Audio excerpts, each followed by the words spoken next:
Buddhism. Shakyamuni Buddha on eating meat. Sutra preached in Lanka. Fragment of the 6th chapter. After reciting verses of praise to the Lord, the great Bodhisattva Mahamati turned to him with a request. Lord and Tathagata, crushing enemies, perfect Buddhas, I pray you. Tell me how I, another Bodhisattva Mahasattvas now and in the future, can eliminate the passion for the taste of meat in those who has tainted themselves with the habit of eating the flesh and blood of beings. I pray you, Lord, give such a teaching so that they understand the wrongness of eating meat, and instead striving for the taste of the Dharma, they could cultivate a love that embraces all beings and cherishes them like their own children. Explain the teaching in such a way that, filled with love, they can pass through the Bhumi Bodhisattvas and quickly achieve enlightenment, perfect and unsurpassed, or, if they fail, let them achieve rest in the state of Srivakas and Pratyeka Buddhas, and from there move to the unsurpassed state of the Buddhas. Sir, even those who do not follow the Dharma, but adhere to false teachings, going to the extremes of existence and non-existence, proclaiming eternal existence or the terminalistic emptiness of materialism, even they condemn the eating of meat. Even they abstain from it. But you, Lord, protector of the world, teach the Dharma, fragrant with the scent of compassion. This is the teaching of the perfect Buddhas. And yet we eat meat, we haven't put an end to it. And therefore, so that I and other great Bodhisattvas could explain your teaching as it is, I ask you to reveal to us all the flaws in eating meat in the name of compassion, with which you look at all beings in the world with equal love. Proclaiming eternal existence or the terminalist emptiness of materialism, even they condemn the use of meat. Even they abstain from it. But you, Lord, protector of the world, teach the Dharma, fragrant with the scent of compassion. This is the teaching of the perfect Buddhas. And yet we eat meat, we haven't put an end to it.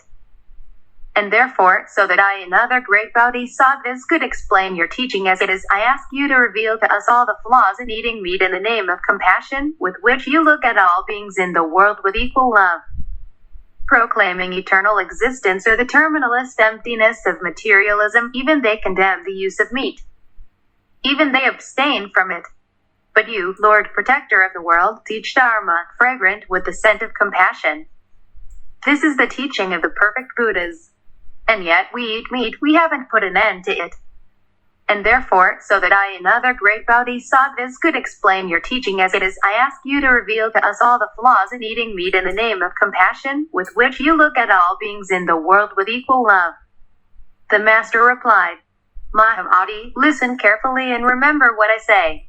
You have asked an excellent question, and I will give you a teaching.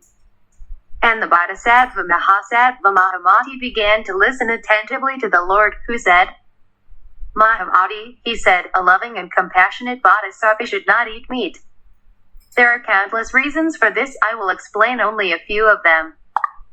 Mahamati, it is not easy to find a being who, for endless times in samsara, would not at least once be your father or mother, brother or sister, son or daughter, relative, friend or friend. Having been your relatives in one life, in the next they took other forms.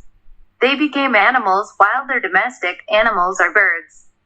Bodhisattva Mahasattva Mahamati, how can those who have faith in the Buddha's Dharma, those who want to follow in my footsteps, eat the flesh of living beings? Mahamati, on hearing the perfect Dharma of the Tathagata, even the demons stop eating meat, they turn away from their demonic nature and become compassionate. So should I be talking about those who have true faith in the Dharma? Mahamati, since Bodhisattvas look at all beings, their friends and relatives in past lives, as beloved children, they should avoid eating any meat. For those who follow the Bodhisattva path, Mahamati, it is improper to eat meat. Therefore, they should refrain from it. Generally, worldly people consider it unnatural to eat meat from donkeys, camels, dogs, elephants, and humans, although butchers, seeking profit, claim that it is edible and sell it on the streets. And for Bodhisattvas, it should be unnatural to eat any meat. Mahamati, Bodhisattvas who want to live a pure life should avoid meat because it is nothing more than the result of the fusion of male and female fluids. Moreover, Mahamati, Bodhisattvas who cherish other people's lives should abstain from meat because they do not want to frighten beings endowed with physical form.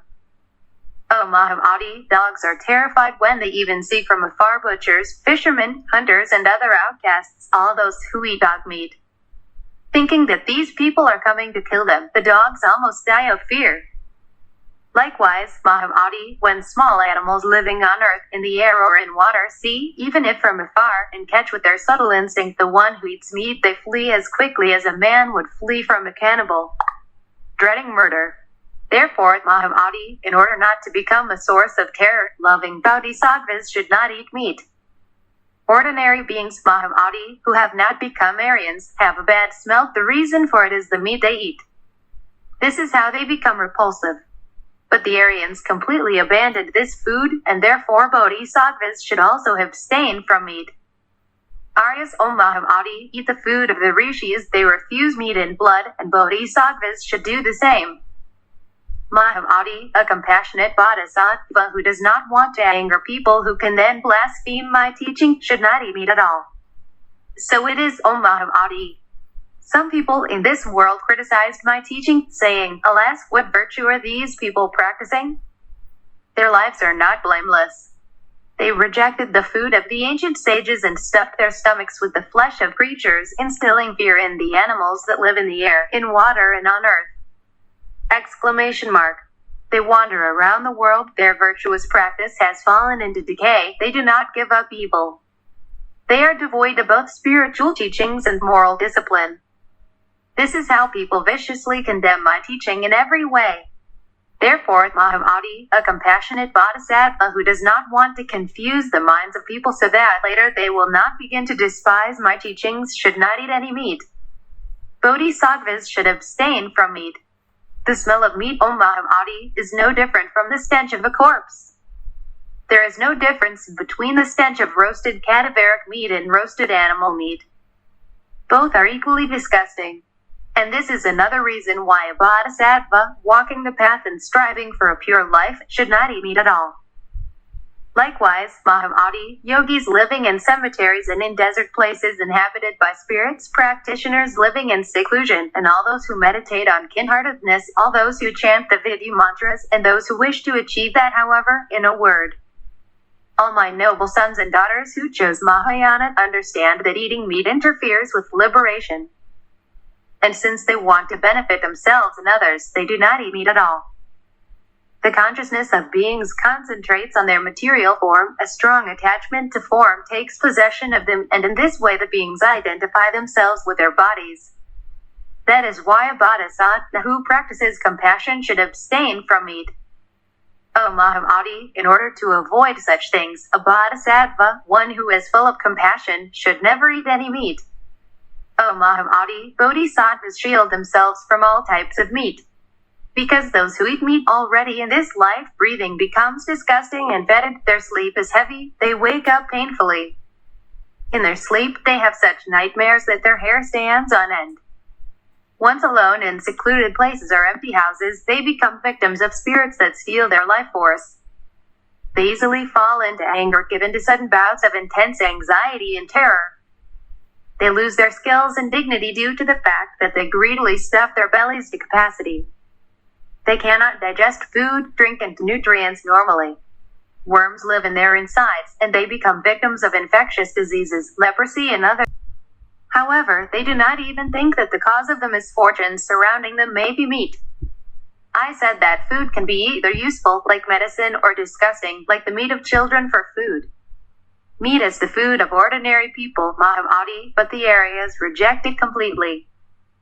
Eating meat is a source of great trouble. It is completely unvirtuous. This is not the kind of food that sages live. How could I allow my followers to eat such harmful and inappropriate food as meat and blood? No, Mahamadi, I will say that those who follow me should eat what the Aryas themselves eat, in which the common people reject food that has beneficial qualities and is free from contamination, the healthy food of the sages of the past. I advise my students to eat proper food, rice and barley, wheat and peas, all kinds of beans and lentils, butter and vegetable oil, honey, molasses, fruits and sugarcane. I am doing this, Mahamadi, because the time will come when fools, whose minds are preoccupied with many thoughts, will chat about Vinaya. And having a strong addiction to meat out of habit, they will say that flesh is healthy food. I give this teaching for those who follow in the footsteps of the Buddhas of the past, for those who act virtuously, who are full of faith and are not moved by doubts. There are such noble daughters and sons of the Shakyamuni clan who do not cling to their bodies, lives, property, do not cling to the sense of taste. They really do not crave any taste sensations at all. They are compassionate and, like me, embrace all beings with their love. They are great beings, bodhisattvas.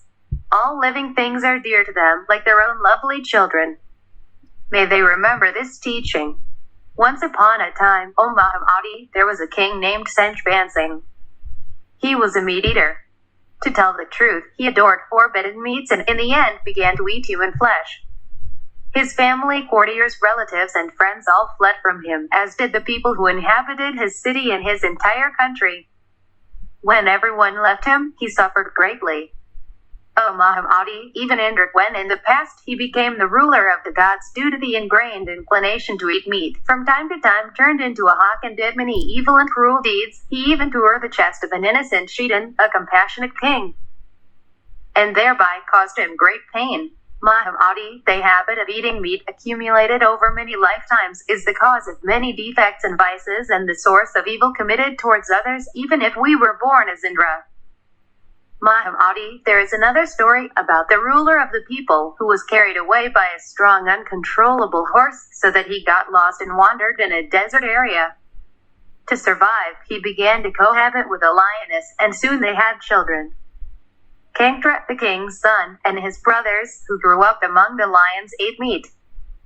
Due to the habit acquired during this time, Kangtra continued to eat meat in subsequent lifetimes, even when he eventually became the king of men. And Mahamadi, this very king of Kangtra and his brothers, even in their current incarnation in the city of Kimden, still have a strong craving for meat and even feed on its forbidden species, so they will have to be born as evil ghouls, meat-eaters of female and male appearance. Mahamadi. In subsequent incarnations, due to a passion for meat, they will be predatory animals, lions, tigers, leopards, wolves, cats, foxes, and owls, as well as rakshasas and other demons, and in all cases will be fierce eaters of flesh. And after such experiences, it will be difficult for them to regain their human form, let alone reach nirvana. Such, Mahamadi, are the defects in eating meat, and such is the fate of those who eat it in large quantities. On the other hand, quitting eating meat is the source of many great qualities. But, Mahamadi, ordinary people do not know anything about this, and therefore I teach that bodhisattvas should not eat meat so that they understand. Who eats it in large quantities? On the other hand, quitting eating meat is the source of many great qualities. But, Mahamadi, ordinary people do not know anything about this, and therefore I teach that bodhisattvas should not eat meat so that they understand. Who eats it in large quantities? On the other hand, quitting eating meat is the source of many great qualities. But, Mahamadi, ordinary people do not know anything about this, and therefore I teach that bodhisattvas should not eat meat so that they understand. If people abstained from meat, Mahamadi, animals would not be slaughtered. After all, most innocent animals are killed for profit, few are killed for other purposes. The passion for the taste of meat can be unbearable and even lead to the use of human flesh, not to mention the flesh of animals and birds, wild and domestic. Mahamadi, people hungry for meat set up traps and nets to catch their prey. With the help of such tricks, hunters, butchers, fishermen and the like take the lives of innocent creatures that live on earth, in the air and in water. Such cruel people, devoid of pity, like the demonic rakshasas who kill animals and devour them, such people will never generate compassion in themselves. Mahamadi, any meat what I allow to eat Srivakas who are close to me, and what I did not allow, and all the meat that is said to be untested is destructive. In the future, however, the fools initiated into my tradition, the holders of the victorious banner of saffron robes, claiming to be the children of Shakyamuni, will have their minds perverted by wrong thinking. These fools will get lost in contemplation of the Vinaya rules. They will have a strong attachment to the self and a powerful craving for the taste of meat. They will make up all sorts of excuses for eating meat and thereby smear my name. They will analyze stories from the past and say, since the Lord has not forbidden to eat meat, then it means that it is proper food. They will say that the Lord taught that meat is good, and they will go so far as to claim that he himself ate it with pleasure. O Mahamadi, consider that I have forbidden the eating of meat, consider that the Srivakas can eat it. But I tell you that I forbid it to yogis who live in cemeteries and meditate on love. I forbid it to my noble sons and daughters who have embarked on the true Mahayana path and consider all beings equal to their own beloved children. Mahamadi, I really forbid the eating of meat to anyone who looks at sentient beings as their only children, sons and daughters of my kind who believe in the Dharma and have entered any of the paths of practice, yogis living in cemeteries and practitioners contemplating in solitude. The rules of conduct in my teaching were formulated gradually. They are successive steps along the same path. Accordingly, eating meat is prohibited in the Mahayana precepts. Although animal meat, those who have died for any of the 10 natural reasons are not prohibited from eating. Srivakas, however, in the Mahayana, any meat is strictly prohibited. And therefore, Mahamadi, I did not give permission to anyone to eat meat. I have not allowed this and will never allow it. To all who wear monastic robes, O Mahamadi, I say that meat is not proper food. Fools led astray by the power of their own karma, those who blacken my name by saying that even the Tathagata eats meat will suffer deprived of all joy for a long time and hopelessly.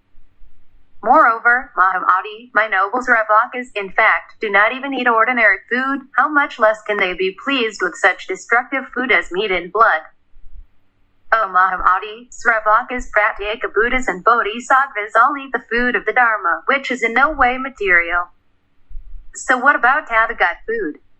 Mahamadi, Tathagatas are Dharmakaya. They are sustained by the food of the Dharma. Their bodies do not consist of anything material and do not eat material food. They have given up all samsaric aspirations, the lust for existence and the things of this life. They are not dependent on all kinds of harmful and defiling tendencies. Their minds are completely liberated in wisdom. They know everything. They see everything. They are filled with a great compassion and love all beings as if they were their only children. Therefore, O Mahamadi, since I consider all beings to be my children, how can I allow the Srivakas to eat the flesh of my children? And how can I participate in this? It is wrong to say that I allowed the Sravakas to eat meat and that I myself ate it. They are not dependent on all kinds of harmful and defiling tendencies. Their minds are completely liberated in wisdom. They know everything. They see everything. They are filled with a great compassion and love all beings as if they were their only children. Therefore, O Mahamadi, since I consider all beings to be my children, how can I allow the Srivakas to eat the flesh of my children? And how can I participate in this? It is wrong to say that I allowed the Sravakas to eat meat and that I myself ate it. They are not dependent on all kinds of harmful and defiling tendencies. Their minds are completely liberated in wisdom. They know everything. They see everything. They are filled with a great compassion and love all beings as if they were their only children. Therefore, O Mahamadi, since I consider all beings to be my children, how can I allow the Srivakas to eat the flesh of my children? And how can I participate in this? It is wrong to say that I allowed the Sravakas to eat meat and that I myself ate it. Because Bodhisattvas, powerful beings, do not drink alcohol. They do not eat meat, garlic, and onions. This was taught by the victorious, the leaders we follow. But ordinary people are eating bad food. They are acting inappropriately. After all, flesh is food for predators wandering in search of prey. The Buddha taught that this is not proper food. All the flaws arising from the use of meat, the virtues that come as a result of refusal of it, and everything that can become of one who eats like this. All this, O Mahamadi, you need to understand. Any flesh, animals, as well as your friends, it came from impure substances, blood and seed. And those who feed on the flesh